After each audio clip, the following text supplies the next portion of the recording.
जी नाजरीन, हम आपकी खिदमत में आज फिर से हाजिर हैं नए सबक के साथ। तो सबसे पहले अगर आप वीडियो पहली बार देख रहे हैं तो हमारे चैनल को सब्सक्राइब करें, लाइक करें, शेयर करें और उम्दा सा कमेंट करें।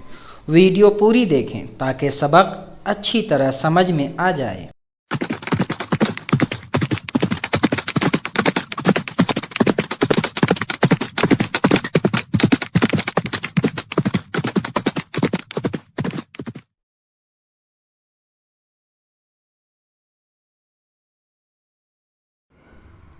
तो आज हम पढ़ेंगे what are the finite and infinite verbs.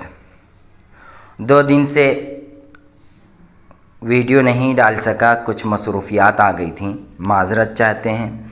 कुछ अल्हम्दुलिल्लाह हमारे कुछ अहबाब हैं जो इंतज़ार में बैठे थे कि आज सबक नहीं डाले, तो इंशाअल्लाह वो 2 दिन में कुछ मसरूफियात थी, उसकी वजह से नहीं डाला। इंशाअल्लाह अब आगे मुस्तकिल जारी रहेगा। और आप लोगों की मोहब्बत का बहुत बहुत शुक्रिया कि आप लोग लाइक करते हैं, शेयर करते हैं, पसंद करते हैं और बेहतरीन सा कमेंट भी डालते हैं। और सबसे बड़ी बात ये कि आप इंतज़ार में भी रहते हैं। और ऐसे ही आपका ताउन हमेशा मुझे चाहिए। आपके ताउन से, आप लोगों की मोहब्बत से हिम्मत मिलती है, हिम्मत होती है और हौसला मिलता है कि मज़ीद अच्छे से और उम्दा मेहनत की जाए। तो शुक्रन लकुम, बारकल्लाहु लकुम व फ़ीकुम। तो आज हम पढ़ते हैं what are the finite and infinite verb, कि फ़िनाइट और इनफिनाइट वर्ब क्या है। तो सबसे पहले फ़िनाइट का मतलब महदूद होता है और इनफिनाइट का मतलब वसीई, बहुत, ला महदूद, ला मुतनाही। तो ये जान लो कि a verb which is limited by the number and person of its subject, जो सब्जेक्ट के हिसाब से पर्सन या नंबर के मुताबिक हो। जो पर्सन या नंबर, पर्सन यानी first person, second person, third person, और नंबर यानी सिंगुलर है कि प्लूरल, ये इसके मुताबिक अगर कोई वर्ब हो सब्जेक्ट के हिसाब से, तब तो वो फिनाइट वर्ब है। Example, they read the holy Quran, वो कुरान पढ़ते। तो रीड जो है ये सब्जेक्ट के हिसाब से है क्योंकि इसका सब्जेक्ट दे है और वो प्लूरल में इसलिए प्लूरल है। I am reading the holy Quran, मैं कुरान पढ़ता हूँ। तो इधर रीडिंग जो है ये आई एम के हिसाब से है, सब्जेक्ट के हिसाब से। He reads the holy Quran, तो इधर रीड के बाद एस जो लगा है ये सिंपल प्रेजेंट है और ये किसके हिसाब से है, अपने सब्जेक्ट ही के हिसाब से है, इसीलिए ये फिनाइट वर्ब है, महदूद वर्ब है, जिसको महदूद कर दिया गया नंबरों में और पर्सन में, फर्स्ट पर्सन में, सेकंड पर्सन में, थर्ड पर्सन में। ये तो ये थर्ड पर्सन है, वाहिद है, इसलिए इस आया है, इसलिए फिनाइट है। अब क्लियर हो गई ना बात। और इनफिनाइट कौन सा वर्ब है? A verb which is not limited by the number, जो नंबर के हिसाब से लिमिटेड ना हो, नो सब्जेक्ट के हिसाब से, ना पर्सन हो ना नंबर हो, और ना ही उसमें कोई चेंजिंग आती हो। नॉन फिनाइट वर्ब उसको कहते हैं या इनफिनाइट वर्ब कहते हैं। जैसे they like to read the holy Quran, तो टू रीड जब टू इस्तेमाल हो जाता है तो फिर उसके अंदर कोई चेंजेस वर्ब में नहीं होती है, क्योंकि टू के बाद वर्ब की पहली शक्ल और असली शक्ल और बुनियादी शक्ल यूज़ होती है ना, ना उसके अंदर कोई कमी होती है ना बेशी। तो टू रीड, टू के बाद जो रीड आया है तो ये सब्जेक्ट के हिसाब से इसमें कोई चेंजिंग नहीं होगी, ये बात है।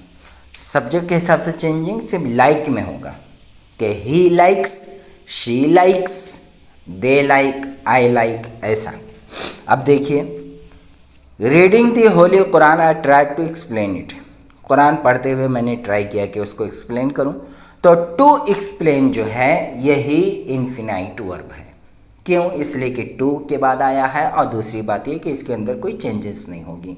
क्यों चेंजेस नहीं होगी? क्योंकि ये सब्जेक्ट के लिए नहीं है, फाइल है ना, फाइल के लिए नहीं है, ये वर्ब फाइल के लिए नहीं है, बल्कि ये फ़ेल की मज़ीद वजाहत करता है।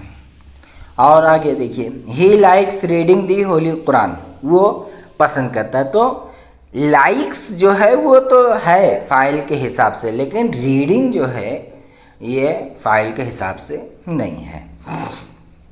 तो यही इन्फिनाइट वर्ब हो गया। और the infinitive is the base form of verb. तो the infinitive is the base form of a verb, ये वर्ब का बेस फॉर्म होता है, बुनियादी, है ना, बुनियादी शक्ल होती है और असली शक्ल होती है। In English when we talk about the infinitive we are usually referring to the present infinitive. English में जब भी हम इन्फिनेटिव बोलते हैं तो प्रेजेंट इन्फिनेटिव कॉमनली, आमतौर से यही, है ना, मफ़हूम यूज़ होता है और यही मतलब समझा जाता है, which is the most common, जो बहुत आम यूज़ है। There are however four other forms of the infinitive, तो यहाँ पर इसी तरीके से 4 और भी हैं। द परफेक्ट इन्फिनेटिव के 4 और फॉर्म बनते हैं। The perfect infinitive, the perfect continuous infinitive, the continuous infinitive, the passive infinitive और द ये प्रेजेंट इन्फिनेटिव। तो प्रेजेंट इन्फिनेटिव की तो बात हो गई है, अब बकिया इनकी बात आगे होगी। अब देखो the to infinitive. To infinitive क्या होता है? टू इन्फिनेटिव ये होता है कि किसी भी असली, है ना, जो वर्ब होता है, वर्ब की पहली शक्ल, उसके आगे टू लगा दो तो ये टू इन्फिनेटिव हो गया। जैसे यहाँ नीचे टेबल में दिया हुआ सिट, सिट के आगे टू सिट लगा दिया तो ये टू इन्फिनेटिव हो गया। तो ज़ीरो इन्फिनेटिव क्या है? ज़ीरो इन्फिनेटिव ऐसा होता है कि ये प्रेजेंट इन्फिनेटिव की बेस होती है ना, प्रेजेंट इन्फिनेटिव की बेस होती है और ये, और इसी से तुम डिक्शनरी में कोई भी लफ्ज़ ढूंढ सकते हो। तो देखो to sit to infinitive, sit zero infinitive, to eat to infinitive, eat zero infinitive, to have इसका zero infinitive have, to remember इसका zero infinitive remember. The negative infinitive is formed by the putting not in front of any form of the infinitive. Negative infinitive क्या है कि बस negative infinitive ये है कि not के बाद टू लगा दो या प्रेजेंट यूज़ कर लो, प्रेजेंट की पहली शक्ल, तो वो नेगेटिव इन्फिनेटिव हो जाता है। जैसे I decided to go to London, तो I he asked me not to be late, I had like not to sing so loudly, है ना। तो इन तीनों में टू लगा हुआ है, नॉट के बाद टू लगा हुआ है, तो ये टू इन्फिनेटिव हुआ, है ना, कि नेगेटिव में टू इन्फिनेटिव लगा दो तो ये हो जाता है। लेकिन बकिया जो लास्ट के 2 जुमले हैं, I had raider not eat meat, I might not come, not के बाद इधर डायरेक्ट ज़ीरो इन्फिनेटिव लगा हुआ है ना, ये बात क्लियर हो गई। ज़ीरो इन्फिनेटिव लगा है तो ये हमें समझना है कि नेगेटिव इन्फिनेटिव के आगे या तो टू इन्फिनेटिव लगा दो या सिर्फ ज़ीरो इन्फिनेटिव लगा दो, तो उससे नेगेटिव इन्फिनेटिव बन जाता है नॉट के बाद, है ना। बस इतना ही, और फिर मिलते हैं इंशाल्लाह आइंदा के सबक में। फिर हम ये जानेंगे कि इनका इस्तेमाल कैसे होता है और इनकी अक़साम क्या हैं। जब तक के लिए आप बाहिफाजत रहें, खुश रहें, सेहत व आफ़ियत से रहें, पढ़ते रहें, तरक्की करते रहें। शुक्रिया। अस्सलामु अलैकुम रहमतुल्लाहि व बरकातुहू। अल्हम्दुलिल्लाह, ये सबक मुकम्मल हुआ। आप इस वीडियो को बार बार लूप करके सुने ताकि सबक अच्छी तरह से समझ जाएं। अगर आप चाहते हैं कि इंग्लिश में मजबूत हों तो हमारे चैनल को सब्सक्राइब करें, शेयर करें, लाइक करें और उम्दा सा कमेंट करें। पढ़ते रहें, लिखते रहें, समझते रहें, बढ़ते रहें, तरक्की करते रहें।